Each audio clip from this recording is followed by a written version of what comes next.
पहुंचे हैं ward number 23 जो कि परिसीमन के जरिए अभी नया बना है। वार्ड 21 से जीते थे जितेंद्र भड़ाना। पार्षद रहे हैं कांग्रेस के उस समय के पार्षद हैं जब बीजेपी की एक तरफा लहर चल रही थी। सबसे पहले स्वागत करूंगा मैं सर आपको। नमस्कार, बहुत बहुत धन्यवाद आपको, पूरी टीम को मेरी तरफ से नमस्कार। मैं जानना चाहूँगा आज जितेंद्र भड़ाना जी से कैसे देखते हैं, जिस समय बीजेपी की लहर थी तब आप पार्षद बने और अब क्योंकि कहा जा रहा है कि लहर खत्म नहीं हुई तो दूसरी तरफ लहर शुरू हो गई महेंद्र प्रताप जी की, कैसे देख रहे हैं? मतलब क्या लगता है, क्या ये सीट फरीदाबाद लोकसभा महेंद्र प्रताप जी जीत पाएंगे?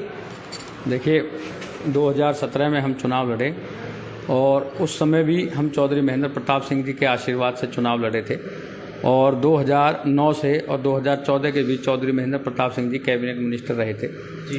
उस समय जो उनके द्वारा मैंने काम कराए थे क्षेत्र में, चाहे ट्यूबवेल लगाने के काम रहे, चाहे बिजली के खंभे लगाने के काम रहे, चाहे ट्रांसफार्मर लगाने के काम रहे, चाहे रास्ता बनाने का काम रहे, चाहे रेन्यूअल की योजना यहाँ लाने का काम रहा, चाहे सीवर की योजना पर काम करने का काम रहा, उन्हीं योजनाओं की वजह से हम उसी लहर से, क्योंकि भाजपा की लहर थी 2017 में 14 में, इसमें कोई चीज़ हम डिसलाइन नहीं कर सकते, और वो जो हमने काम कराए थे उसी विश्वास और उसी समर्थन और बाबू महेंद्र प्रताप जी के आशीर्वाद से और टीम की जो हमारी मेहनत थी उस एकजुटता के कारण हम वो जीत के आए। और अब जो आप कह रहे हैं कि ये सच बात है कि अब इस समय जो ये 2024 का चुनाव है, स्पेशली मैं फरीदाबाद की बात करता हूँ जी, क्योंकि फरीदाबाद नगर निगम से ही हम पार्षद भी हैं और फरीदाबाद लोकसभा में ही हम बैठे हैं जी। तो यहाँ चौधरी महेंद्र प्रताप सिंह सामने हमारे प्रत्याशी हैं, भाजपा के 2 बार सांसद रहे हैं, मिनिस्टर हैं भारत सरकार में, और उनसे जो अपेक्षाएँ थी हमारे फरीदाबाद को, जिन अपेक्षाओं पर उन्हें जिताया गया था, क्योंकि हरियाणा में बीजेपी की सरकार रही थी और सेंटर में बीजेपी की सरकार रही और यहाँ नगर निगम में भी उनके बेटे सीनियर डिप्टी मेयर थे, साहब खुद सांसद थे, मिनिस्टर थे। जो अपेक्षाएं उनसे लोगों को थी कि भाई इन अपेक्षाओं पर ये काम करेंगे, उसका 5% भी काम नहीं हुआ और यही कारण है। और दूसरा, चौधरी महेंद्र प्रताप सिंह जी ने जो 2009 से लेकर 14 तक काम कराए थे, पहले भी जो काम कराए थे, उनके स्वभाव से, उनके चरित्र, उनके व्यवहार और उनके काम करने का तरीका से लोग इम्प्रेस थे। आज जब चुनाव हुआ है तो लोगों ने तुलना की जी। भाजपा ने कृष्णपाल जी को टिकट दिया है, कांग्रेस ने कांग्रेस इंडिया गठबंधन जो है उसने चौधरी महेंद्र प्रताप सिंह जी को टिकट दिया है। और जिस दिन टिकट हुआ है जी, उस दिन से लेकर day by day Chaudhary Mahendra Pratap ji के प्रति लोगों का विश्वास और समर्थन, विश्वास भी ये नहीं कि खाली विश्वास करके अपने घर बैठे, लोग समर्थन कर रहे हैं और लोग वोट मांगने के लिए घर जाते हैं, क्षेत्र में भ्रमण करते हैं। आप मेरे कहने से किसी दिन आप विजिट वहाँ करें, सुबह 6 बजे से लेके और बाबूजी 9-10 बजे तक घर रहते हैं प्रोग्राम में निकलने से, कई हज़ार लोग उन्हें समर्थन देने के लिए वहाँ आ जाते हैं। गाँवों के सरपंच, जिला परिषद और हमारी नगर निगम के मेरे साथ जो पार्षद थे, भारतीय जनता पार्टी ने उन्हें टिकट दिया था, बीजेपी ने, वो पार्षद बने। वो कहीं ना कहीं मंत्री, भाजपा के जो सांसद कैंडिडेट हैं, उनकी योजनाओं से वो खुश नहीं है, बीजेपी की नीतियों से खुश नहीं है और महेंद्र प्रताप जी की नीतियां और काम करने का उन्होंने काम देखा है। तो आज लगभग 7-8 पार्षद जो हैं बीजेपी छोड़ के कांग्रेस में आ रहे हैं, शामिल कर रहे हैं। बिल्कुल, लेकिन मैं एक चीज़ जानना चाहूँगा, ये सब चीज़ें एक तरफ है, लगातार चुनाव प्रचार चल रहा है, एक अभियान है, लहर कही जा रही है, कांग्रेस पार्टी की लहर है, महेंद्र प्रताप जी की लहर है, लेकिन टीम दिखाई नहीं दे। जमीनी हकीकत यह है कि जब आप लोगों के बीच में जाते हो तो वो कहते हैं कि शायद टीम की कमी है, जिस वजह से महेंद्र प्रताप जी चुनाव प्रचार प्रसार सिर्फ अकेले कर रहे हैं, या फिर कभी कभार विजय प्रताप दिखाई देते हैं, सिद्धार्थ दिखाई देते हैं। मतलब एक कोर टीम, ऐसी सदस्य, ऐसी एक मौजूद टीम दिखाई नहीं देती जो गांव-गांव भ्रमण करे, लोगों के घरों तक पहुंचे। कह रहे हैं कि लोगों के पास पहुंचने में असमर्थ हैं अभी महेंद्र प्रताप। कितनी सच्चाई है? आपको ये आपसे जिस किसी ने कहा है उसे भाजपा का चश्मा उतारना पड़ेगा। आप टीम से, मैं आपको समझाना चाहता हूँ, पता नहीं आप किस टीम की बात कर रहे हैं, पर जो टीम चुनाव लड़ती है, चौधरी महेंद्र प्रताप सिंह जी कैंडिडेट हैं तो उन्हें तो जाना ही पड़ेगा जी। विजय प्रताप जी उनके सुपुत्र हैं और चुनाव संभाल रहे हैं, परिवार के हैं, राजनीतिक उत्तराधिकारी भी हैं, तो उन्हें भी जाना पड़ेगा। उसके अलावा उनके बेटे विवेक प्रताप जी हैं, वो भी जा रहे हैं। परिवार के तमाम लोग जा रहे हैं। चलो मैं परिवार पे नहीं जाता हूँ। दूसरा, हम यहाँ से पार्षद हैं, हम घर घर जाके वोट मांग रहे हैं। राकेश जी पार्षद हैं, वो घर घर जाकर वोट मांग रहे हैं। भारद्वाज बंधु दोनों पार्षद हैं, वो वहाँ से वोट मांग रहे हैं। ये तो और पार्षदों के नाम बताऊँ, जैसे पूर्व मेयर हैं ब्रह्मवती खटाना जी, उनके सुपुत्र, उनके हस्बैंड, उनके लड़के के लिए जो है वो हमारे भतीजी है गांव से, उन्होंने भी कल कांग्रेस ज्वाइन कर ली है, वो भी वोट मांग रहे हैं। अब आ जाइए विधायकों पे।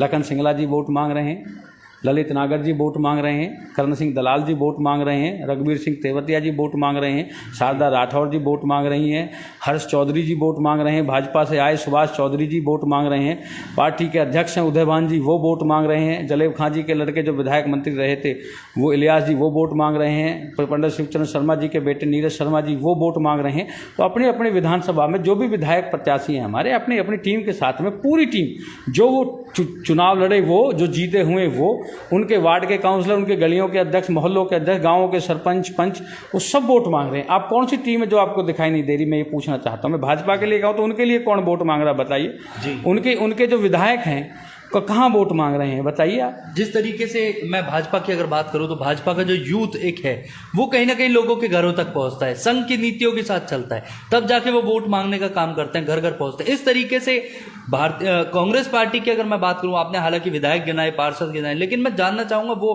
क्योंकि कार्यकारिणी जिस तरीके से बनती है, टीम जिस तरीके से होती है, युवा साथी, युवा चेहरे दिखाई नहीं दे रहे, मतलब इसकी वजह में युवा चेहरे भाजपा के, आप किस युवा चेहरे के? मुझे तो कोई ऐसा बड़ा यूथ चेहरा लगता नहीं है पूरे फरीदाबाद के अंदर। हमारे पास कांग्रेस के अंदर विजय प्रताप जी एक युवा चेहरा है।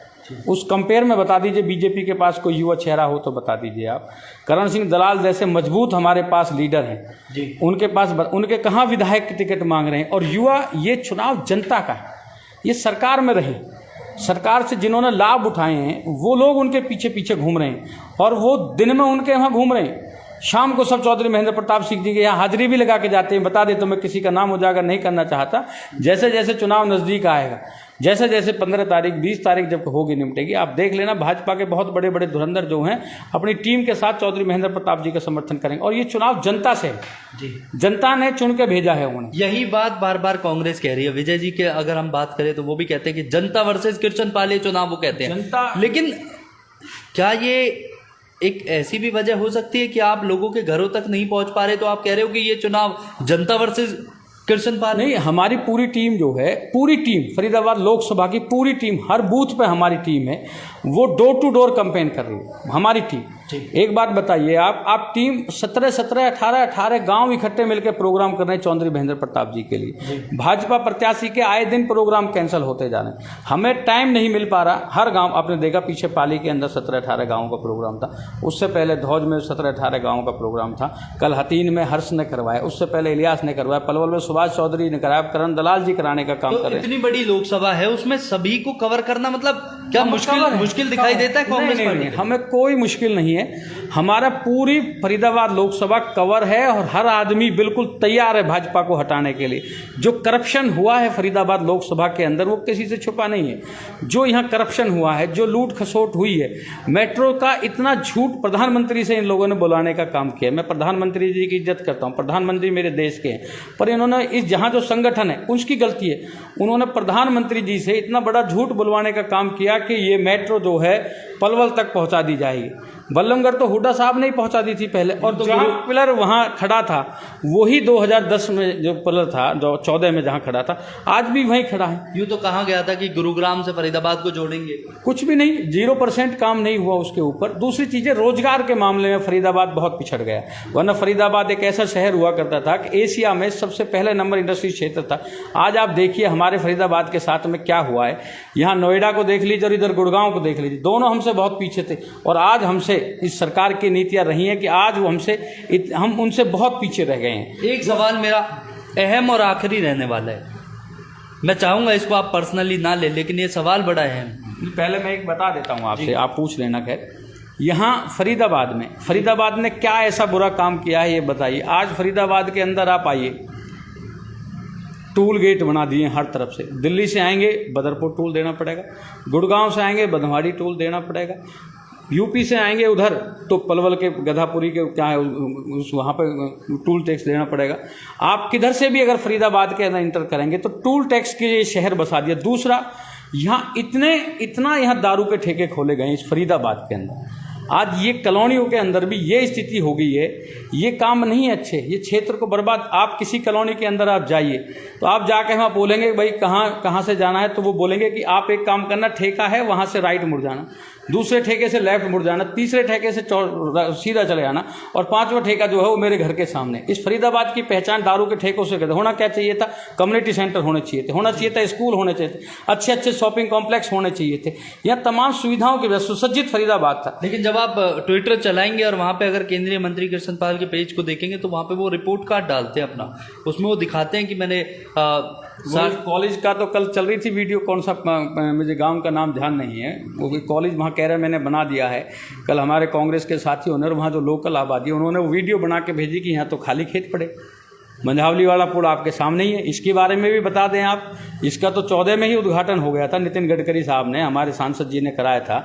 कहाँ मंझावली वाले पुल का FNG बनना था, फरीदाबाद, नोएडा, गाजियाबाद बनना था, गाजियाबाद और नोएडा तक कंप्लीट हो गया। हमारे सांसद साहब ने इसकी नहीं पैरवी की, नहीं बन पाया ये करके। अगर कांग्रेस पुल रेल पे, हमारे यहाँ इतने रेल के वो हैं, डेथ पॉइंट बने हुए हैं, एक पे भी काम करने का नहीं काम किया। सीवर लाइन आप जाकर देखें, लकड़पुर शिव दुर्गा विहार की मैं बैठा हूँ। अब हम लकड़पुर और शिव दुर्गा विहार पे आए हैं, तो मैं यहीं का एक सवाल करना चाहता हूँ, आखिरी और अहम सवाल मेरी तरफ से।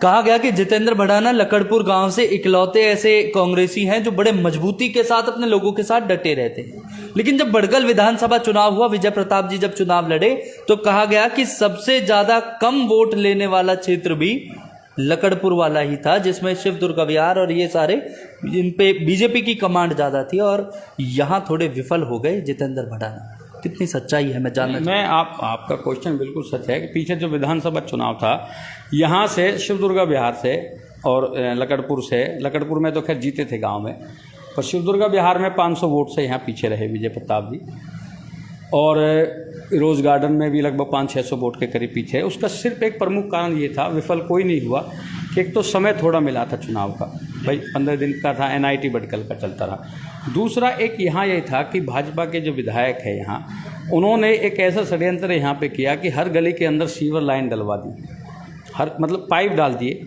सीवर लाइन नहीं डाली, पाइप डालने का काम किया। रेनीवेल के पाइप डाल दिए, कहीं 2 पाइप डाल दिया, कहीं 3 डाल दिया, कहीं 4 डाल दिया।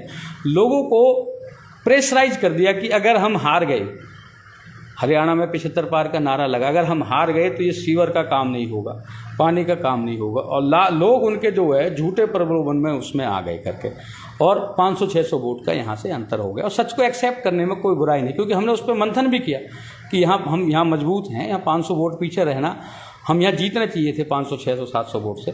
तो बस हमने जब सर्वे किया तो हमें यही पता चला कि जो पाइपलाइन सीवर की, रेनीवेल की, जो है भोले लोग हैं, शहर में काम करने वाले लोग हैं, वो उस वजह से वहाँ पीछे रह गए। बाकी अब चुनाव होगा, अब 5 साल, जिस दिन चुनाव हुआ, पिछली 19 में जब चुनाव हुआ अक्टूबर में, उस दिन जो पाइप जहाँ पड़े हुए थे आज भी वहीं पड़े हुए हैं, उसका खामियाजा इस चुनाव में होगा। जो 500 वोट से यहाँ से कम रह के गए थे, मैं आपको आश्वासन दे देता हूँ, 4 तारीख को रिजल्ट आएगा, हमारा बैठ के बात कर लेंगे।